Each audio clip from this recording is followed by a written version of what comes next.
Welcome to MDM Quicktake. I'm Tom Gale, and I'm joined this week once again by Mike Marks of Indian River Consulting Group. Welcome, Mike. Well, thanks, Tom. It's good to be here. This is kind of almost turned into a regular routine for us now. The only thing we need to do is, instead of virtual, we need to be meeting at a bar on the beach somewhere. We can shoot for that. Before we jump into our topic today, I'd like to follow up on our last conversation where we talked about the ways in which ChatGPT and AI are impacting distribution. I received a number of follow-up calls and comments, some from distributors who appreciated my comments about my preference for the term automated instead of artificial as a more meaningful way to describe its current usage.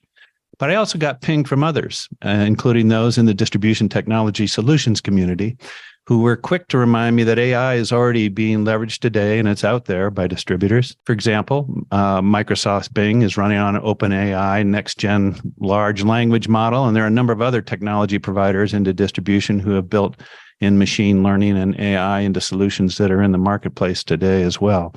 So I think that's an important point, but we're at the very early stages of this AI and ChatGPT. It's a gold rush, Wild West frontier transition period. And there's just a ton of hype, confusion, excitement, and fear. And MDM will continue, as we have for the last 55 years, to cut through the noise and help leaders in distribution make better decisions about how they should deploy the right tools for their unique needs. Comments or thoughts that you had on that conversation, Mike? When we get to the MDM Shift conference this fall, I think it's going to be real interesting taking a look at what people are actually putting on the ground as AI. We're still in the early stage of the hype cycle. We haven't even got to the disappointment phase yet.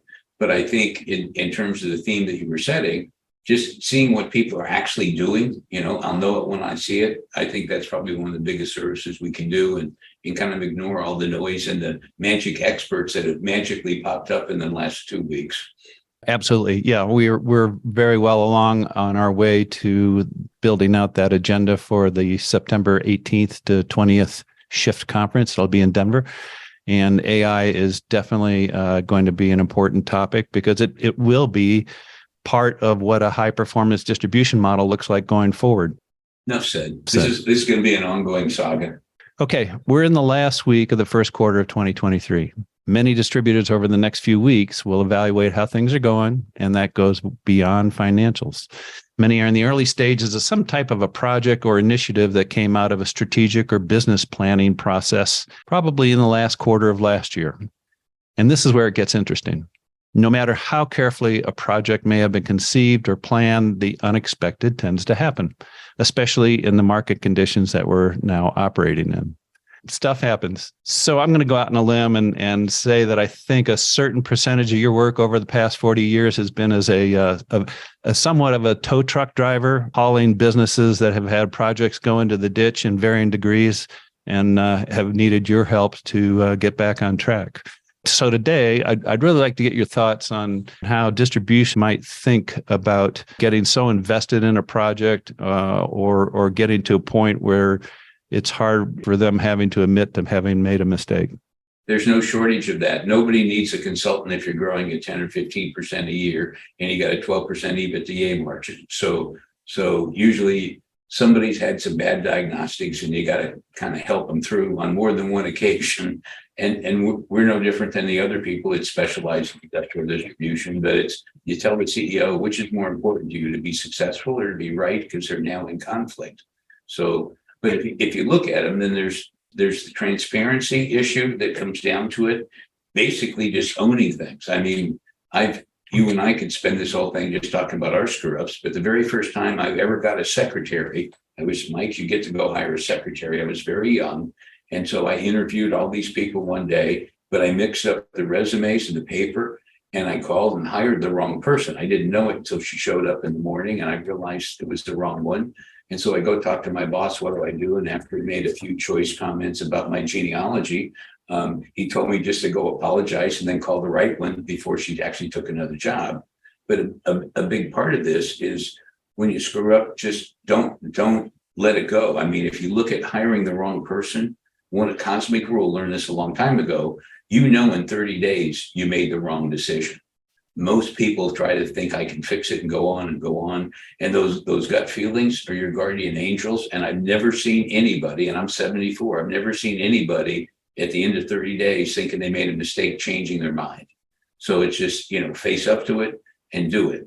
This is the old story of, I love my Doberman puppy so much, I need to bob their ears and cut their tail off, but I can't bear to cut the tail off all at once. So it's 1 inch at a time, and you paralyze the organization. I'm doing a deal for ISA right now. It's really funny. It's one of the workshops at their convention coming up in a couple of weeks. And it's, what do you do when you put a CRM in and you get stuck in pilot purgatory and your salespeople are subtly sabotaging it and doing everything they can to stop it? And that's actually a workshop now. And fundamentally, if you think about what the content of the workshop is, it really comes back to transparency, which is, if you're the sales manager, you say, look, we stepped in a cow pie. It was a horrible mistake. I want to do a timeout. I own this. It's all on me, even when it's not on them. But you just say, look, I want a timeout. And then I'm going to put a group of people together that have been the most disadvantaged by what's happened. And I'm going to say, I need you guys to help me fix it, right? What do we need to do? And the idea of trying to be, I'm in control, I'm going to tell them what to do, and I'm going to cool this down, is like the old Theory X from the 1950s and Douglas McGregor, where I don't believe people want to work and I have to control them and put show collars on them. Where if you really look at what's happening today, it's much more about assume that your salespeople are trying to be successful and give them the information so they can be successful instead of trying to put a choke collar on them. And this is really all about flawed leadership. So the whole thing, and I use this term over and over, feedback is a wonderful gift, but most people have never learned how to unwrap it. And so you're giving people feedback.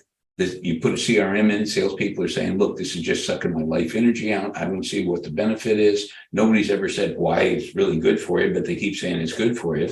And they never answer the what's in it for me question. So people just need to have a much more transparency about what they're doing. And the other thing, and if nobody's been in the military, there's a thing called an after action review. You have, here's what we're going to do. We're going on a mission. We have a set of expectations. At the end of the mission, right, we have the results. And then when you do an after action review, and you can just go Google the term after action review, US Army, and there's tons of stuff that pops up on Google, but basically nobody has any rank there. You're saying, what were we trying to do? What were our expectations? What happened? What can we learn from it? What are the gaps? And we have this interactive discussion where everybody's, the corporals are sharing with the colonels, and everybody's really listening. And then what you do is you come up with what can we do to make it better. And that's how fundamentally, it's how you fix a CRM. And the hardest part in the whole thing is getting the manager to step up and take responsibility. Sorry, I started to get verbal diarrhea on you, but it's something I get excited about. I wonder if you could put into Chat GPT. I'd like to have an after action plan for a CRM implementation in a distribution company and see what comes back.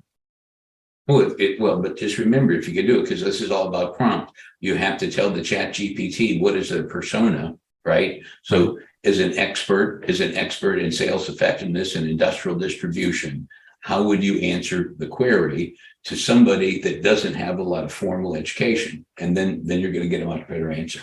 Yeah. So there's always three parts to it. That just came to mind based on our initial conversation here today. The thing that came to mind to me, Mike, is there's a couple different pathways here, and one is you're in a project and nothing due to your circumstance. You didn't screw up. Right. Yeah, you didn't screw up, but stuff happens and out of your control. So that's one scenario.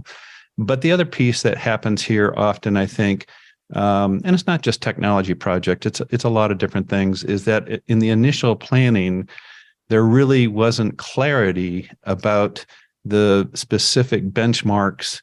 There may have been some specific goals that were outlined and articulated, but there really weren't metrics that were put into place. Can you talk about those two different tracks, and are there more tracks than that? Well, I think we're all creative humans. There's an infinite number of cracks. And since I'm old, what was the first thing you asked? Because I had a really great answer.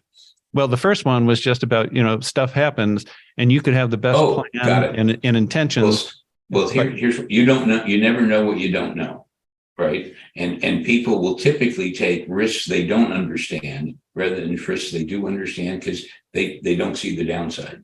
So what happens theoretically, or not theoretically, practically, when you talk about it, there's always a set of assumptions that you make. This is where we're going to go. Here's a set of assumptions. Norman Schwarzkopf, who ran Desert Storm 1, almost got court-martialed in Vietnam because he was captain back then, and he was ordered to go take some action, and he refused because he knew he'd lose all his troopers. But they, from his point of view, he wanted B-52 saturation bombs and everything else, but they didn't get clear on what they were. They finally backed off. He obviously didn't get court-martialed, but people don't know what they're getting into, and it's one thing to change an existing process where you have full control over it. But typically the changes that we're talking about, there's a lot of unknowns. There's known unknowns and there's unknown unknowns. And those are the ones, as soon as you hit it, the key thing you want to be able to do is have early warning systems where it's not going, and not redouble your efforts to push through. That's stupid.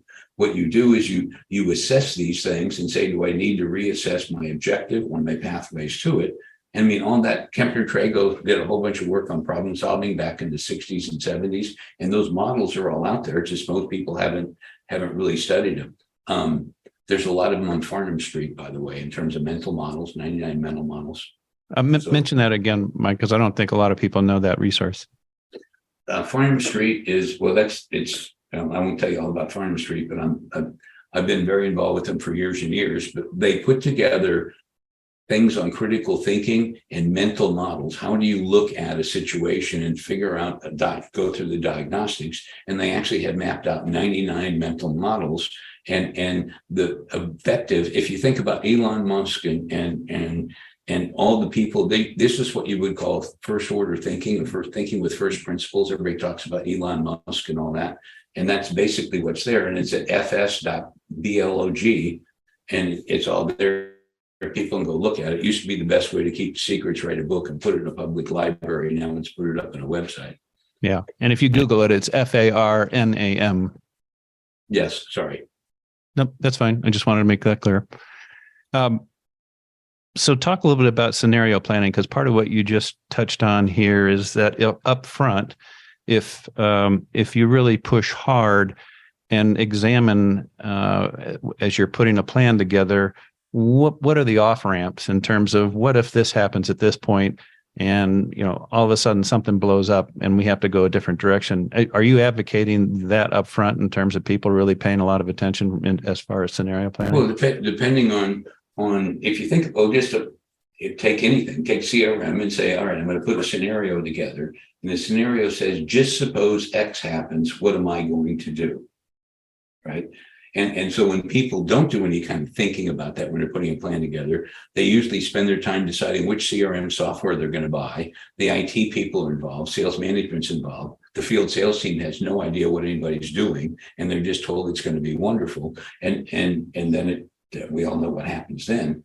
But when you think about scenarios, well, I'm going to put this in. What are my specific, any CRM implementation should always talk about engagement and what is the benefit to the sales force? How do I measure that? What are the KPIs?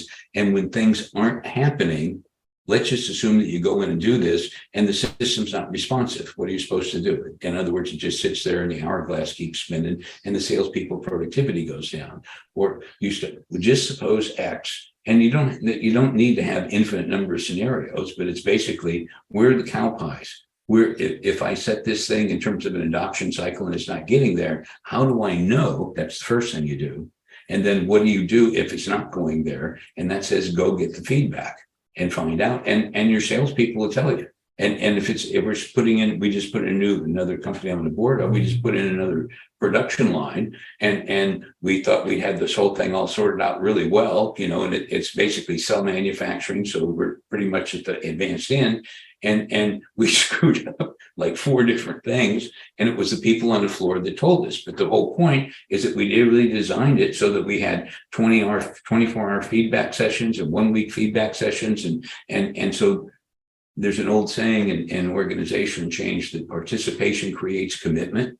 And the people that were running those cells, and they're on teams and they're on incentives for productivity and quality, that all of a sudden they came and they actually had some of the design input, and where we just, frankly, where we didn't listen to them is where we screwed up. So, but the scenario is just, what it allows you to do is recognize something's coming off the rails sooner, right? Because if you just give it to somebody and say, go do it, you wait till it turns to crap and then punishments follow. But it allows you to recognize it's coming off track sooner, but you're also planning, what is my corrective action? So you don't need to have a bunch of meetings to figure out what to do. You've already done it. So now it's ready, fire, aim, and you're right on target. So the final piece I wanted to touch on was communication. So you've gotten a train wreck, you recognize it, you start going in a different direction. Talk about the best ways to communicate that through an organization so that people just don't say, oh, hey, we screwed up again, and just kind of waiting until the next time because, we're going to screw up again. Can you talk about sort of that impact on culture and what that looks like in terms of trying to change the equation? Anytime you have poor transparency, nature abhors a vacuum, and the people in the organization will fill it with rumors and stories and everything else, because they're all doing their very best to figure out what's going on. Nobody likes uncertainty, right? And so they want to get a sense. So basically, if you step in a cow pie, and you always have the only way you don't have cow pies is if you're a bureaucrat somewhere, or you work for the federal government, you can hide in terms of, don't get me started. Anyway, what you do is you make sure that people know what you're doing, but more important, it's the old what's in it for me and why. Why are we doing this? And you're actually asking for input and letting people do it. I would say, if I look at modern manufacturing, plant manufacturing, and what people are doing on the floor with factory workers now, because they're so hard to get, even if you pay them a lot of money, they're much further ahead in terms of employee engagement than a lot of traditional distributors are, that are still run like they were pretty much in the 70s and 80s. So, the feedback's out there, people will tell you, but if you start to have a successive set of failures, and usually it's with cherished beliefs, you got some old guy that thinks this is the way it was. I only hire people that came out of the military. He's a captain. He's got 2.5 children. He wants to start in a warehouse and work his way up to inside sales, right? The guy's on drugs. And so fundamentally, somebody's got a set of beliefs that are incorrect, and they make decisions on those. That's what we call cherished beliefs. They're in fact incorrect, but they act as if they're true. So they get unexpected results. And then they never get any learning and feedback because they don't accept feedback. They just retry it again. And that created an entire industry called consulting. If everybody's competent, I have to earn a real living. And that's probably a great place to end our conversation. Yeah, we kind of do a lot of this, man. So, but I mean, it's just, there's always cow pies, Tom, and there will always be cow pies. They're never going to go away. Yep. And, it just seems like the environment we're in, there's something around it. I will say this, Mike, I think the last few years have really helped organizations become better scenario planners. They've just been forced to. Absolutely. They have been. Well, the ones that didn't aren't here. They've been absorbed as asset sales by acquirers. Right. So we really have seen a step change as far as agility in decision making, I think, and also in terms of the ability to quickly snuff out something that's not going in a good direction. Nobody can afford to nowadays. And by the way, I might have to go back and figure out the year, but back in the 90s, when Adam Fine was a research fellow, we did future scenarios in wholesale distribution. This was like mid-90s. And we mapped out 4 scenarios of how the industry would play out. And it's uncanny how accurate they are. Yeah. Because it all came out that way. But it's a demonstration. You don't have to know everything to figure out how it's going to play. So. Absolutely. Mike, as always, enjoyed the conversation. Talk with you soon. Take care, my friend. Bye-bye.